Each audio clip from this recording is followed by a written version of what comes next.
All right. Thanks for joining the CTO Advisor LLC Road to Independent Influencer. This is a career focused webinar.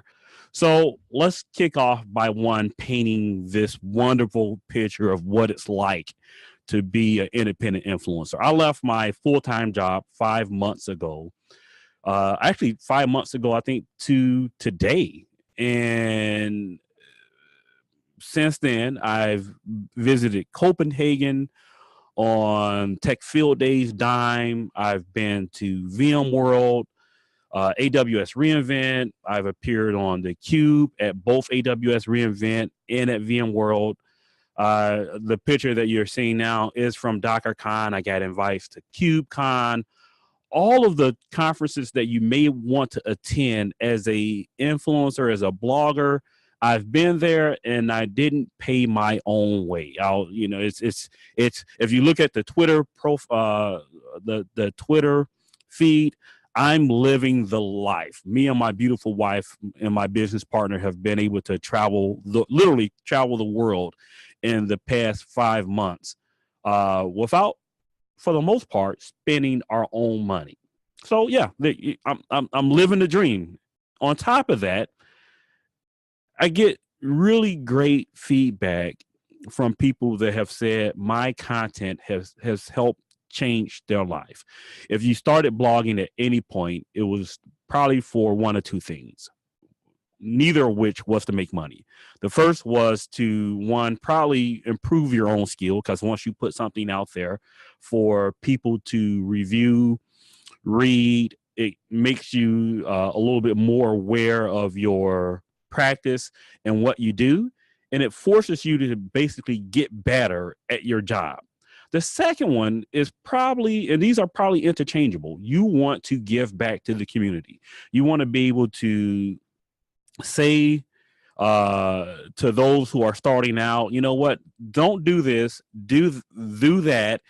Here are some shortcuts. I spent 13 hours troubleshooting this problem. Here's a 5-minute blog read. They'll save you 13 hours of pain. That's the intent of why most of us start to blog and contribute to the conversation. At some point, we get to the idea that, you know what, it would be really cool to do this every day for a living. Some of us on this webinar have chosen to go to a vendor and let a vendor sponsor, you as a evangelist, a SE, a field CTO, etc. Basically, for the price of towing the company line, you get to help change lives. That is very much a valid career path. But for some of us, we don't want to be tethered to a vendor. We want to be able to, basically do this on our own. So let's get started with the reality of what it's like after I've done this for 5 months, what I've learned about the experience of running my own business as an independent influencer and consultant. First off, sales never, ever, ever ends. You are constantly a salesperson. You can like this or not like it, but the reality is that you are constantly following up on leads. It is probably your number one concern, is to make sure that you get paid to do what you're doing. This is a big change in mindset from when you're a employee. Someone else worries about sales. All you deliver your content, you deliver the value to end users, and somehow magically that translates into a paycheck, and you don't have to worry about that. When you're running your own business as an independent influencer, like any other business, you are concerned with sales. You have to have something of value and sell that to someone. We'll get into what that something of value you're selling in the next slide or two, but number one concern in reality is you are always selling. This goes on the, and I've discovered this next portion really well as the comfort of someone else does the sales in most organizations, you're also not worried about the bank account of your organization. A lot of us work for large organizations. We don't really worry about every 2 weeks, bi-monthly, twice a month, that paycheck is going to hit the account. Rarely do we ever worry about if there's going to be cash in our checking account every 2 weeks or so. That's not such the case when you're running your own business. I've had pretty successful first 3 months of the business. I'm still waiting, I think, for payment that have gone 90 days. That is a significant part of my sales and cash flow. So with that said, just hard and fast rule, you need at least 6 months of cash flow to be able to self-fund your business. So even if you say out the gate, you know what, I got a big customer that's paying me a quarter of my targeted sales for the year, you still need 6 months. That quarter, that's both a blessing and a curse. That quarter of your revenue may take 100 days or more for you to receive that. So managing cash flow is a big deal. Also with that is the investment in your practice, from marketing, advertising. So I've done, I'm sure some of you have noticed that you've seen sponsored tweets in my Twitter feed. Not a lot of my peers choose to do that. I do. There has been a payback for me. Equipment, I've upgraded. I've spent more and it's cool. I've spent more in camera equipment than I've ever have in my life. However, you know, that's a risk. There has to be paying jobs to pay for that camera equipment. And then there's investment in the fact that you can't do everything on your own. Accounting, and simple things, editing videos, editing ebooks and blog posts, white papers, extending your network out to other influencers, to when you have too much work and paying another influencer to take off some of that burden from you are considerations. Hey, frankly, I make less money than I did as a full-time employee today. I don't think that's going to be the case long term. Me and my business partner, also my wife, have a plan that hopefully in our business plan in 2 years will make up for the lost pay. So, you know, this is not a guaranteed thing. This is a risk. I don't want to paint a picture that isn't accurate. My lifestyle is better, but I physically make less money. So this is not an option for you if you have a need to have a fixed set of income for an extended period of time. Travel, the advantage of one of the disadvantages to going to all these conferences last year, second half of the year, is that you have to pack your bags and go to all these conferences this time of year. This is a mixed bag. If you like travel and you're in a situation where your family can do travel, it's wonderful. But if you have a young family and you've turned down technology jobs because of travel, you're going to have to really give it some thought. And we'll get into why this is the case, even if you're not on the whole tech field day and traveling to do work for clients specifically. Even if that's not part of your business plan, it's very hard to avoid travel as an independent influencer. Oh, did I mention cash flow? I want to beat this. This could kill your business. Like, this is super important. Just as important as sales is cash flow. You can have made $200,000 in billable influencer, however your business model is. You could have sold $200,000 in product and services. If that money hasn't come in and you're running, 6 months in and that money hasn't come in, you don't have a business. Plain and simple. Cash flow, sales, two most important parts of being an independent influencer. So we'll stop here briefly for questions. Anybody have questions on the reality of the kind of the dark side of being an independent influencer? the role, the actual work. What are you doing day to day to get to the point where you can become the CTO advisor or Howard Marks at the, deep storage? How do you become one of what some people might, claim the famous people of the industry that don't work for a vendor? You know what? This isn't difficult. More or less, it's straightforward. First step is to understand and own your expertise. And there's a question. Now I'll stop after this first point. The first point is to understand your value, and that's in your expertise. There's this concept that when you look at the major figures in the industry, Howard Marks is a great example. I love to pick on Howard. Howard is obviously an expert in storage. He is probably, he is in our community probably the expert on storage. We may not always agree with him, but his opinion is well respected. We can have a bit of imposter syndrome when we compare ourselves to someone like Howard Marks. I'm here to tell you that even if you don't have 30 years of experience in storage, you are an expert in what you bring. Your opinion has value.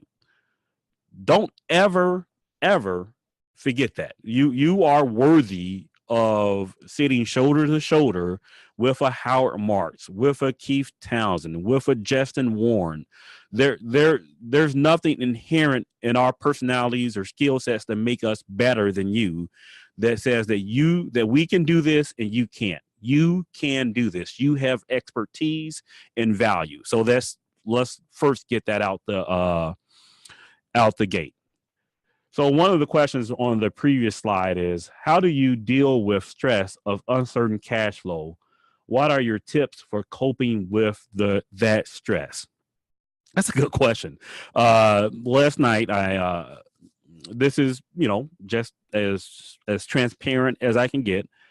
I have a third of my revenue that I booked last year is still outstanding. I expected to get that at the end of the year.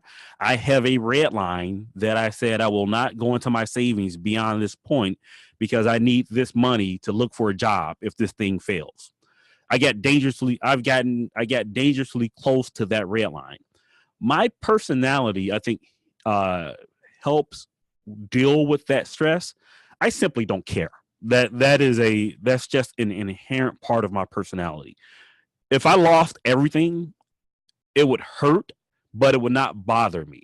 I'm at a point in my life that my children are grown.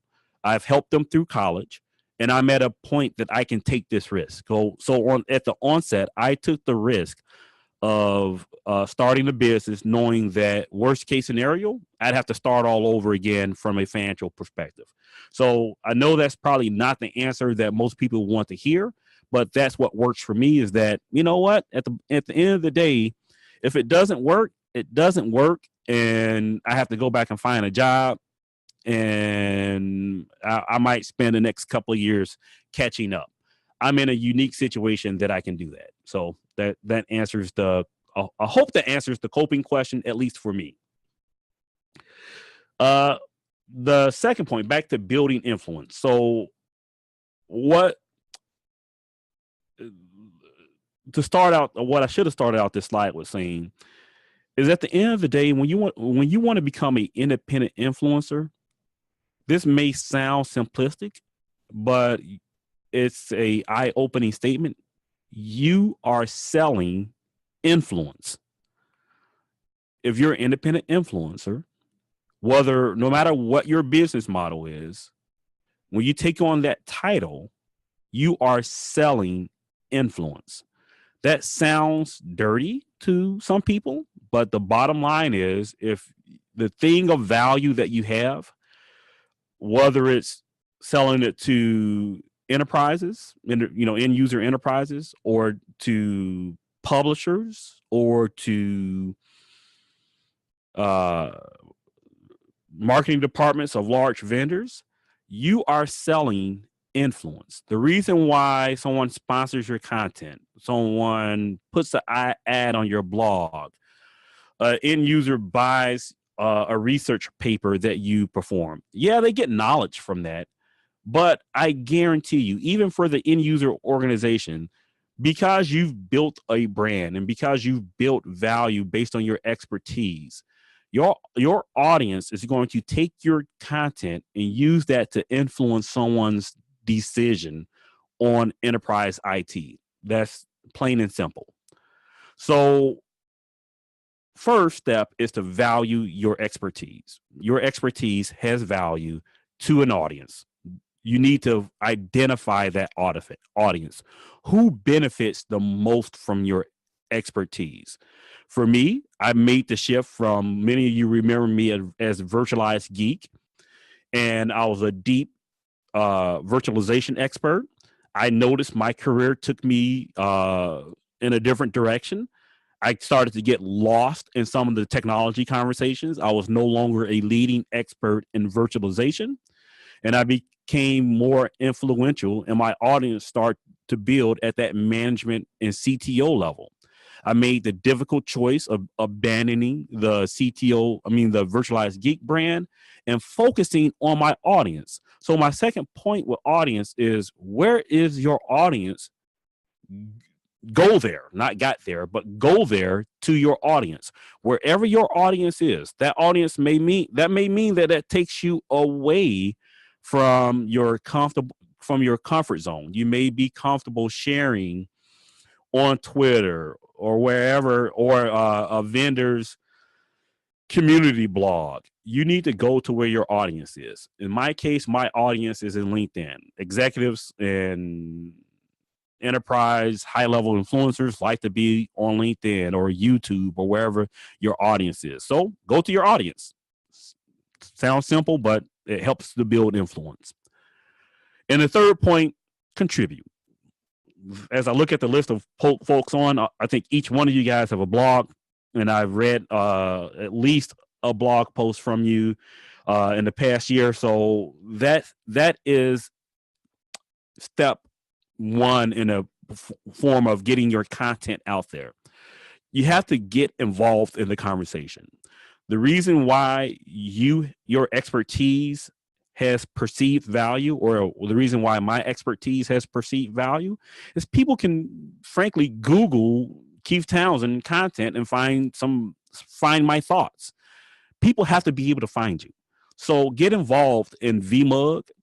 If you're a developer, get on GitHub. Get involved in Tech Field Day. Reach out to the Tech Field Day folks. They are more than happy to kind of critique what you've done and tell you where you need to go and what you need to do to be invited to a Tech Field Day event. Stephen Foskett and Tom are always looking for more people to get involved in Tech Field Day. There's plenty of capacity to get involved. So blog, vlog, speak, get involved in the conversation. All right. With that said, if you guys don't have any questions on, how to build influence, very simple, just rinse and repeat. One of my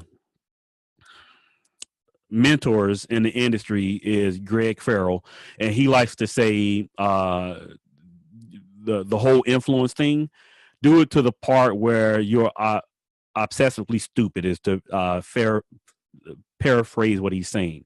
Basically, be consistent. Get out, constantly put yourself out there to the point where people are looking at you and saying, "Hey, are you stupid?"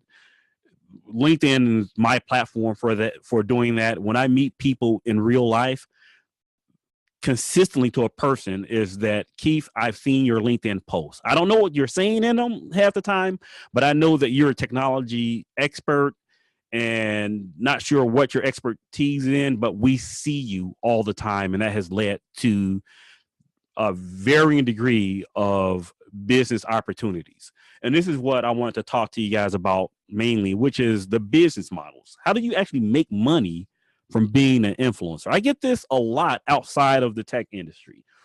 When I go to holiday dinners, I run into previous coworkers, and they say, "Keith, we see the videos on LinkedIn, we see the stuff on Twitter, and then we occasionally see your stuff on Facebook.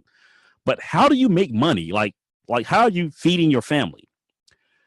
I've broken this down to, 3 different areas of revenue that come from specifically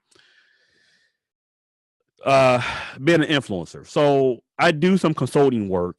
There's 2 parts of the business. One part is consulting. So I actually talk to end users, help them with strategy on enterprise IT, and the other part is marketing. My initial thoughts going into this business was that the consulting would subsidize the content because I love the content part of the business. I love creating blog posts. I love creating videos. I love helping people with their careers. That seems very altruistic. And I wanted the consulting engagements to fund the creation of content. What I discovered is that the reality of this business is that paid influencers, vendors pay a lot quicker, and the sales cycle is a lot shorter than consulting. Enterprises take forever to engage you into getting work done, and then you end up having to have to sell hours in order to get paid. That's a very slow way to make money versus the quick money of engaging vendors. So when it comes to content, I've identified 3 ways that our industry makes money off of content. One way, and this is what we would love to do, is to sell content to end users. We would love to make an ebook and sell an ebook to end users, like, making an ebook on how to manage a VMAX array if you're a storage person, and then sell that ebook to a bunch of storage administrators and live well off that. And that would be ideal. Think through, when was the last time you paid actual money for an ebook? I think it's Frank Denneman that did the VMware resource guide. And eventually, I think it was Rubrik that sponsored that guide and gave it away for free. Really great content. That publishing model is most definitely dead. If you're not Gartner, if you're not IDC, it's really difficult to build a business off of selling content to end users. End users don't buy content. End users especially don't buy content from small independent people. You might be able to sell a paper or 2, but to feed your family off of the concept that you are going to sell content to end users directly, I'll save you some time not to go down that road. Very painful way to make money. So the other option is to sell content to publishers. And this is a broad topic. We know people who make money off of selling content to publishers directly.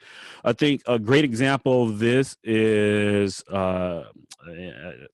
Nigel, who does the Pluralsight videos. His job is to do and create Pluralsight videos. I think he does a little bit of consulting on the side, but for the most part, his number one resource for supporting himself, you looked at his LinkedIn profile, you'll see his job is Pluralsight author.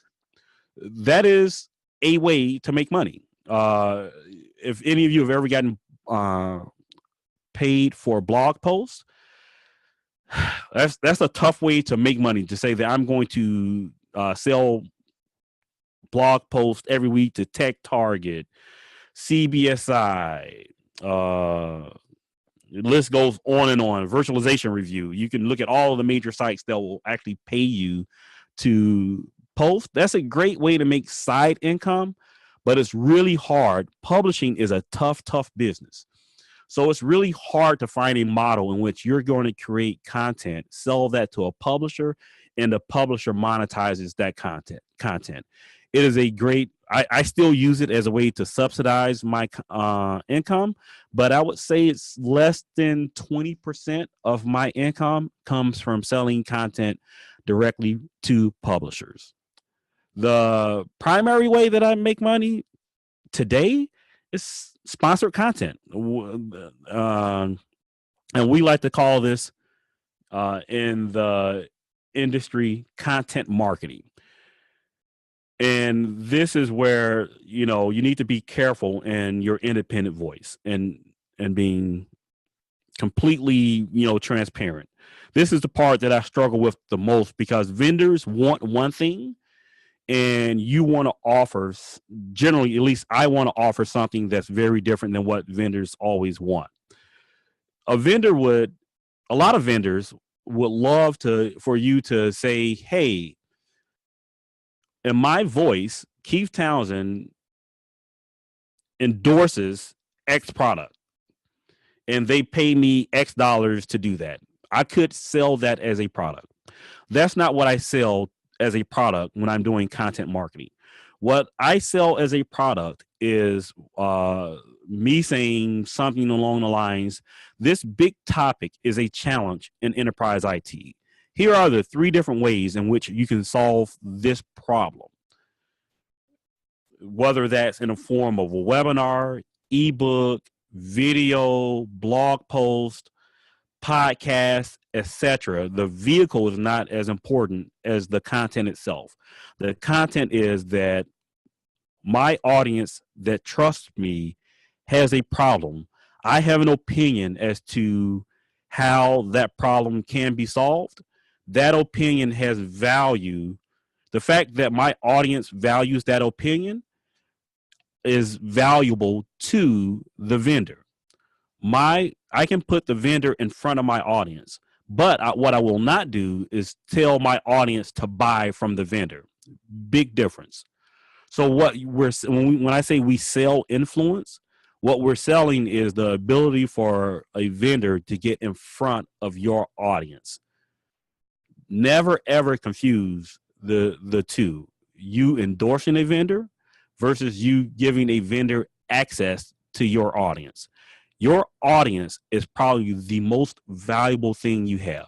The trust with your audience is the second most valuable thing.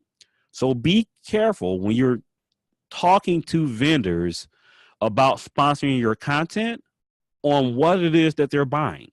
They're not buying your voice. They're renting your platform so that you can give value to your audience in the form of your content and a potential solution.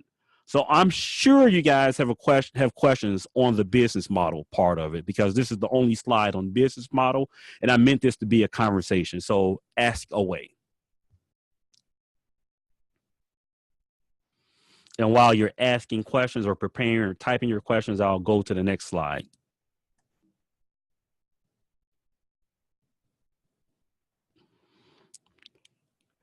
So after you've selected a business model and you've toyed around, most of us won't be able to dive right into, oh, yesterday I was a SE at VMware.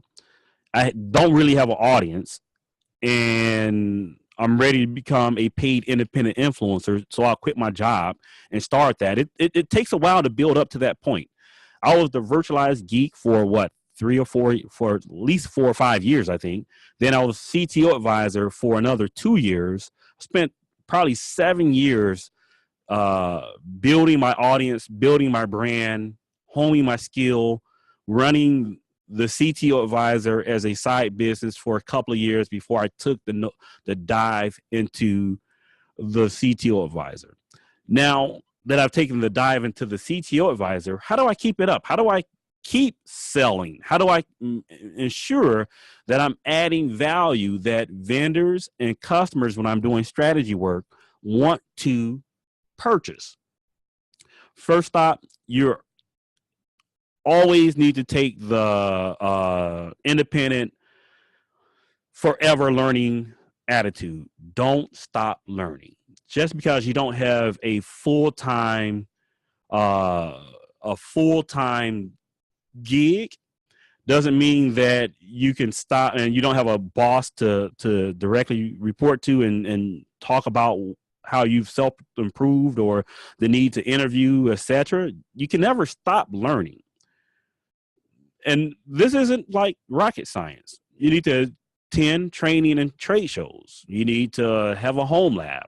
You need to have certifications, or you can use certifications. That's if your audience is completely technical and you're providing like, oh, make sure that the Cat 6 is no longer than 5 meters long, or you'll have these problems. If that's your audience, make sure you're homing your skill in those areas. Don't stop learning, because that's where your value is at.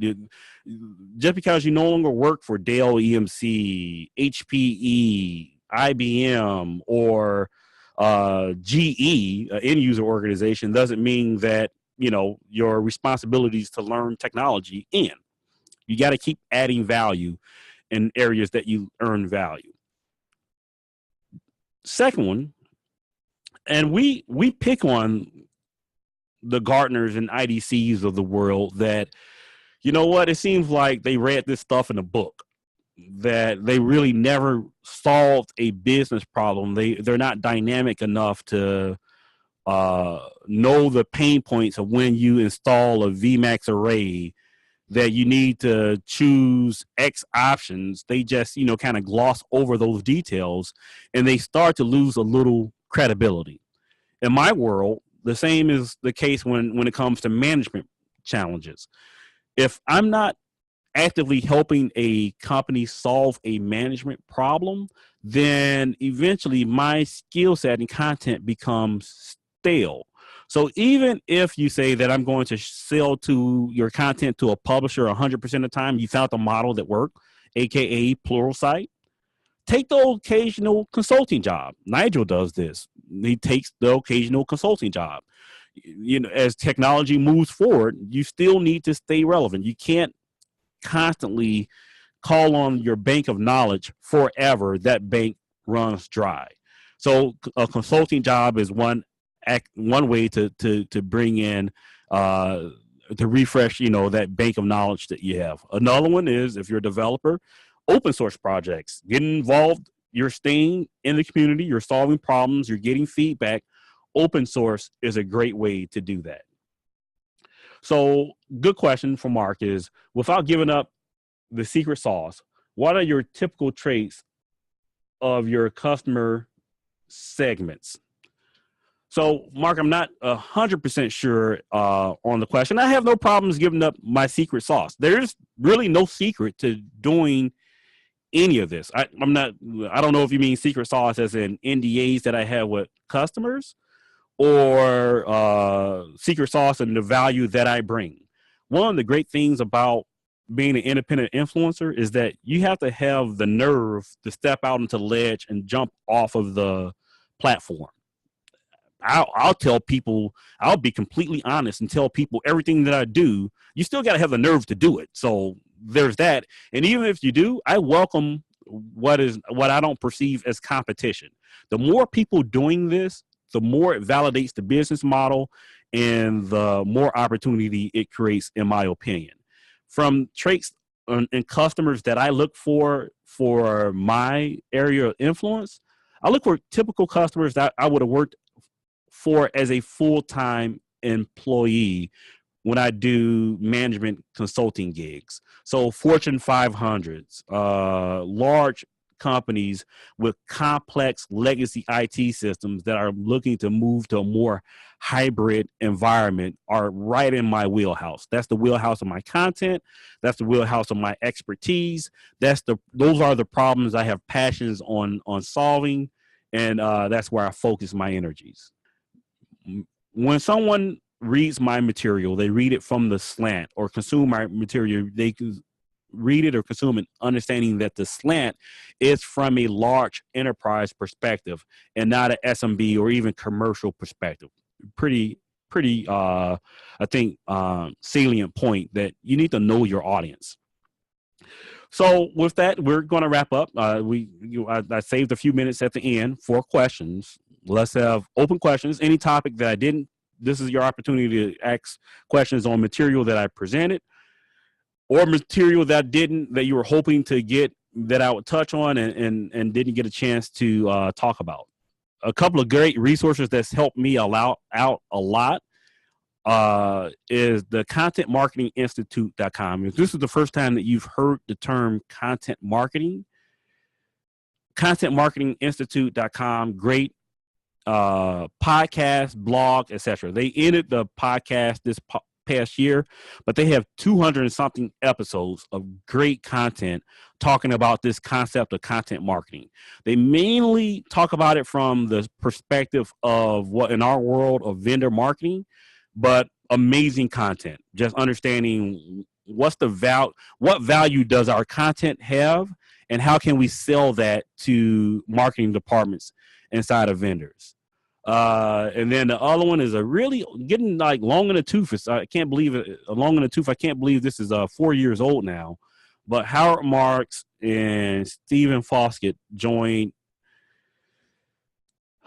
the VMware Communities podcast and talked about independent influencer life. I every now and again, at least once a year, I go back and listen to this podcast. Even after I started the company, and get refreshers. Probably one of the most impactful pieces of content I've ever heard. So I think that ends it for questions. Guys, if you got any questions, DM me on Twitter. My DMs are open. If you want to talk to me offline and get some mentorship or advice, again, just DM me on Twitter. I learn a lot from these conversations, probably as much as you learn from me. Talk to you guys next go around. Thanks.